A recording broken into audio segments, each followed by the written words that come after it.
little broken heart.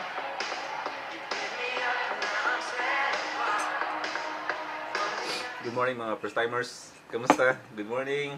Magandang umaga. Luzon, Visayas, and Mindanao. Kumusta ang mga first timers ko? Ito gigising ko lang ang mga first timers. At ngayon nakikinig ako ng Spotify.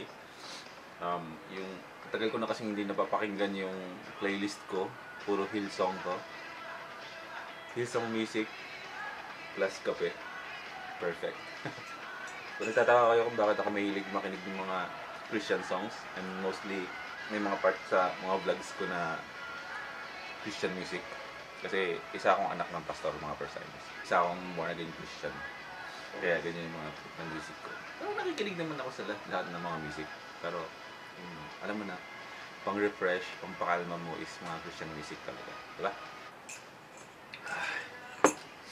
Magandang panahon sa labas. Lalabas tayo mamaya. Antay-antay ko lang si Rap na sumilit dito sa bintana ko. Dito kasi ako sa editing room ko mga first times. Dito ako nag-i-edit. Tapos si Rap, diyan lagi sumisilip yan, oh. Anyway, mga first timers, gusto ko lang wait lang muna.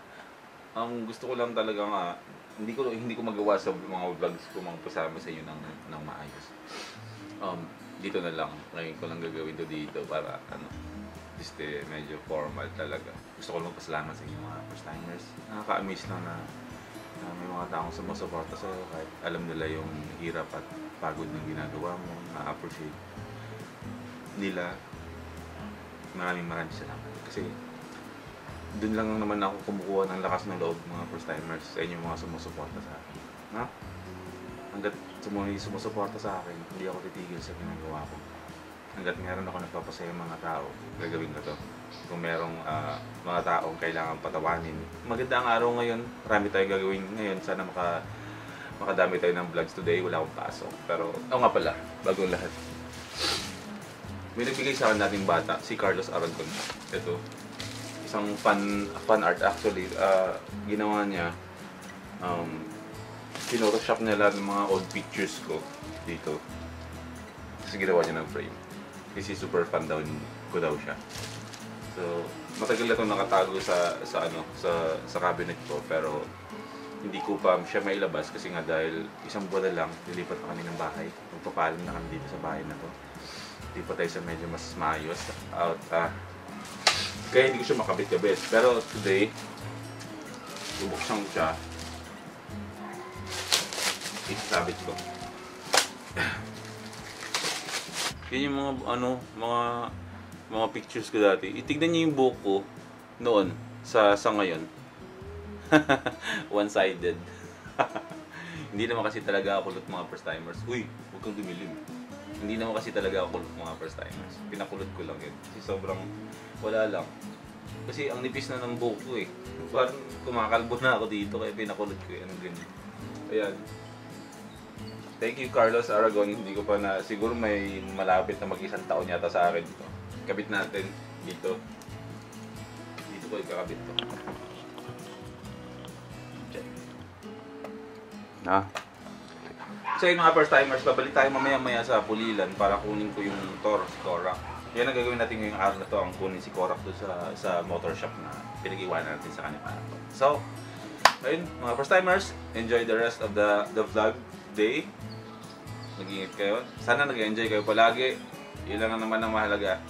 Yan lang naman ang goal natin dito, ang magpasaya at magpasaya. No? Salamat mga first timers.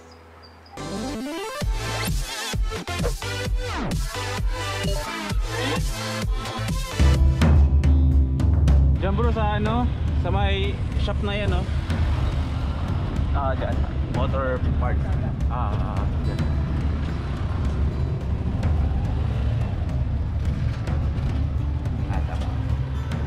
Salamat.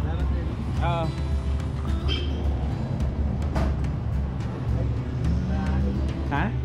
Hindi ba naayos? Anong problema niya?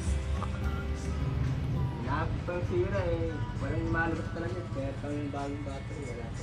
As in, ano na siya? Patay na? Ay, ito yung malabas dito. Wala talaga? Pero sa tingin mo ba maayos pa or Mahal. kaso hindi pa ngayon, no? Saka bang mahal? Malayo ako, bro, eh. Oo. Ito yung CDI, nilagyan ng bagong battery. Gumagana naman yung starter dito. Pero ang stator daw dito. Dito lang pala. Akala ko may uwi na natin si Korak, pero iwan na lang natin siya dito hanggang sa umandar talaga siya. So wala muna tayong motor pansamantala.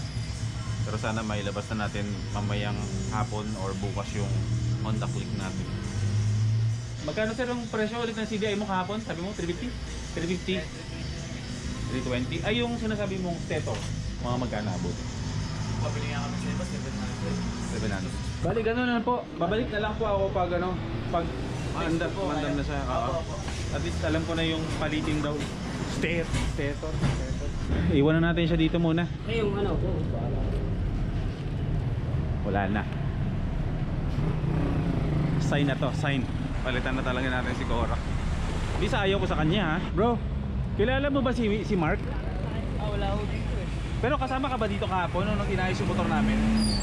Ha? May papaabot na lang ako sana sa kanya. Okay lang. Yung may mga damit kasi akong binigay dito. Pakibigay na lang sa mga kasama kaya ata kahapon eh. Sa tumulong eh. Paano na lang to, bro? Mga t-shirt. Oh, akala ko nandito siya eh. Hindi ko alam kung ilan yung kahapon, kung 6 ba yun or dito. Basta boy first time shirt para sa mga tumulong na mga tricycle driver dito kahapon. Tinulungan tayo. So yan yung ano natin, pasasalamat sa kanila. Pabigay na lang sir, sino-sino yung mga yun. Tumili kasi yung motor ko kahapon dito. Sige po. Yung motor ko ano, andyan sa shop, patay pa rin hanggang ngayon. Ayaw pa rin umandar. Baba. Abot sila lang. Ano sobra, sir? Ha? Ano sobra? Hindi ko alam kung ilan to eh. Kilala mo ba yung mga ano? Ilan ba si kayo kahapon? Ay, hindi naman ako bibigyan ng iba. Oo nga eh, kasi 6 lang nadala ko. Hindi eh, yung kahapon. Bigyan mo na lang, basta si Mark. Dapat meron. Bigyan mo na lang ng iba. Basta tirahan mo si Mark ng isa lang. Ha? Importante meron siya. Sige, salamat ha, salamat. Subscribe nyo ako sa YouTube ha. Salamat. O siya, sige. Kakain muna ako. May kainan daw dito kasi ang breakfast ko mga first timers, ano lang, kape lang talaga. Tsaka kape. Yun lang. Kape lang tayo. Edlin's Goto Express. Good morning, bro. Ayun, pakain lang ako. Ang sasarap naman. Liempo. Ano ngayon, bro, sa dulo? Isaw. Ano to ng manok? Balon-balunan. Ang dami, solid yung mga pagkain dito ah. Eto bro, ano yung isang yan? Ano yung laman loob din yan? Edlin's Goto Express. Papadalas tayo mag-goto. Goto is life eh. Yan. Tapos yung goto ba may laman na rin yan? O sige sir, lagay mo rin ng goto yung... Lagay mo ng goto yung laman. Baliktad. Alam ko yan. Parang, yan ba yung tito na tinatawag? Kuya. Yan. Buhay di ba ako? May ito. Ayan. Ano? Salamat kuya. Yan.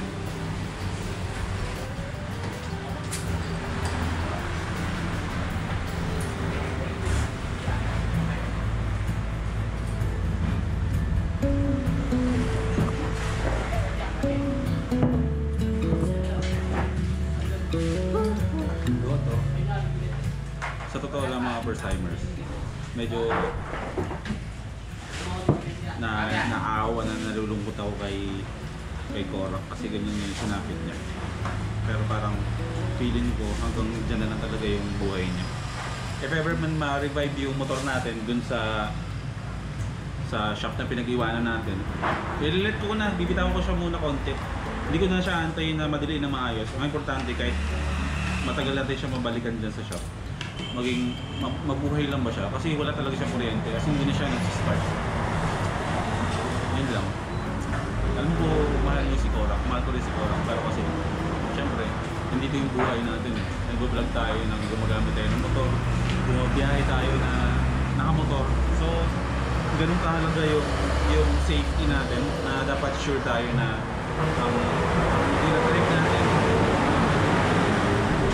ang dinadrive natin eh safe, di ba? Na hindi tayo ititirik. Kaya kumuha tayo ng magandang motor. Pero yung motor na kukunin natin mga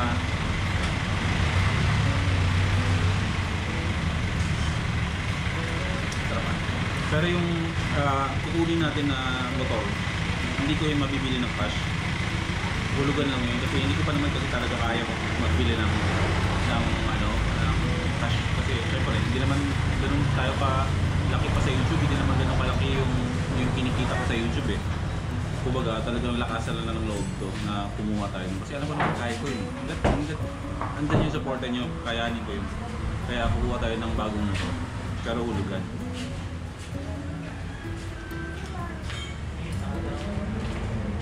Sabi nga, sipag-sipag lang. Sipag-sipag lang talaga muna.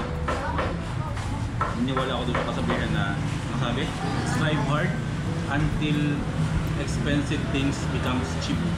Yung Tagalog, sipag ka lang para yung mga mamahalin na mga bagay na gusto mong bilhin, maging mura. Kasi walang mahal kung mayroong ang ipon. Niniwala ako doon. Sipag lang, plus supportan ninyo mga first timers. Kaya ko lahat. Kayanin natin. Right?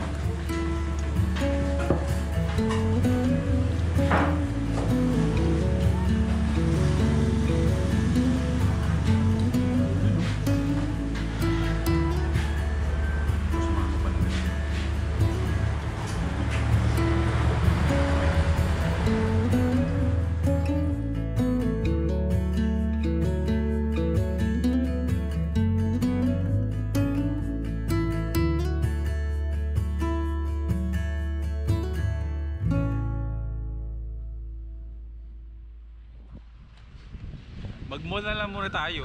Wala tayong motor eh. Dito tayo sa SM Center Pulilan. Wow! Tagal-tagal din ang panahon na hindi ako napag-mall ah. Ngayon lang ako makakapunta sa mall na to.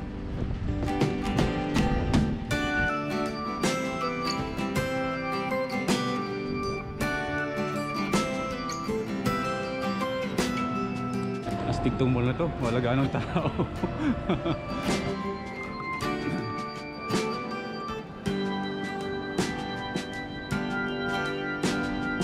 Christmas songs tumutugtog na dito. Yung mga ganitong lugar, mga first timers, hindi ako komportable sa loob ng mall. Hindi kasi talaga ito yung mga lugar na para sa akin eh. Mas mag-enjoy pa ako sa mga ilog-ilog sa ganito eh. Ilog, bundok, yung mga trip kong puntahan eh.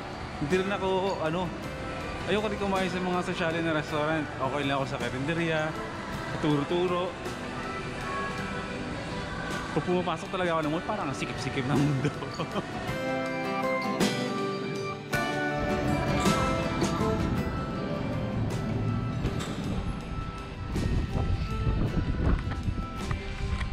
Lumabas na ako bago ako masunog dito sa loob.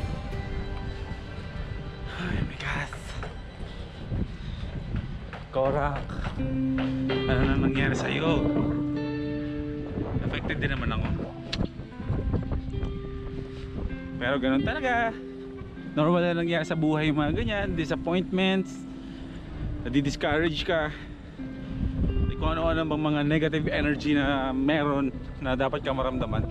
Lahat yan nararamdaman natin, lahat ng mga tao. Pero ang importante, alam mo kung paano mag-resist. Alam mo kung paano huwag ka mag-dwell sa mga ganung klaseng pakiramdam. Just stay positive, stay happy, or choose to be happy. Yan. Giginawa mo ang pakiramdam mo. Kaya mamaya-maya, giginawa na yung pakiramdam ko. Why don't you give love on Christmas Day?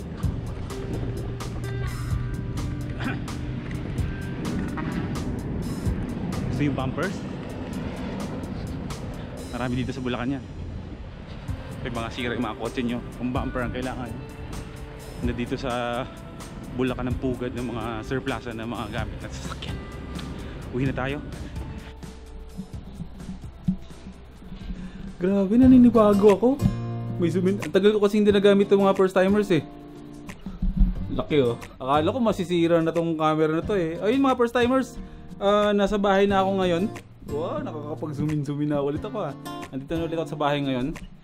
At medyo, ayun nga, yun na nga yung nangyari kay Korak natin. Kumbaga, kung sa tao, ano siya, comatose. Pero ginagawa naman ng lahat para ginagawa naman ni Kuya para buhayin talaga si Korak. So, hello Hana. Ayan mga first timers, yung baby girl ko nga pala, no. Hindi ko sa mga bagong first timers dito, hindi niyo pa kilala siya eh. Siya yung baby girl ko. Ayan, vlogger din 'yan, si Hana una na. No, mag-hi ka nga, nak. Hello po. Ayan. Busy yan galing school. Kararating lang, magla-lunch lang 'yan. Tapos papasok na ulit sa school 'yan. Ayan. So, ayun mga first timers, gusto ko sanang gumala kanina, pero wala tayong motor eh. Naantay ko pa yung magsi-CI ngayong araw sa bagong scooter natin. Para at least kung ma-approve tayo, ay di may lalabas natin siguro bukas na, no? Kaya yun muna. Hindi ko alam kung paano tayo. Thank you, Nak. Hindi ko alam kung paano, pero kaya mo na, ganun talaga. May dahilan kung bakit nangyayari yung mga ganito. Kaya ano lang tayo, sabay lang tayo sa Agos kung anong nangyayari, no? So, ganun pa man, sana nag-enjoy kayo mga first timers sa vlog ko na to. At syempre, ganun pa rin, magkita-kita pa rin tayo sa susunod na vlog natin, di ba? Sana, iniwan ko muna si Korak doon, kahit sabi ko kahit ilang araw na hindi siya maayos. Basta pagbalik ko, text nyo lang ako. At maging, pag okay na siya, saka ako babalik doon. No? So ayun, edit mode muna ako, tapos mamaya pagkatapos mag-edit nito, siguro andyan na si Rap yan, pag-alagala na niya sa bahay nila, andyan na siya, tapos vlog ulit tayo mamaya. Siguro chill vlogs na lang gagawin natin mamaya kasama yung mga kapatid ko. Laban lang, salig lang, kaya yan. Mga first timers, rock and roll, bye bye.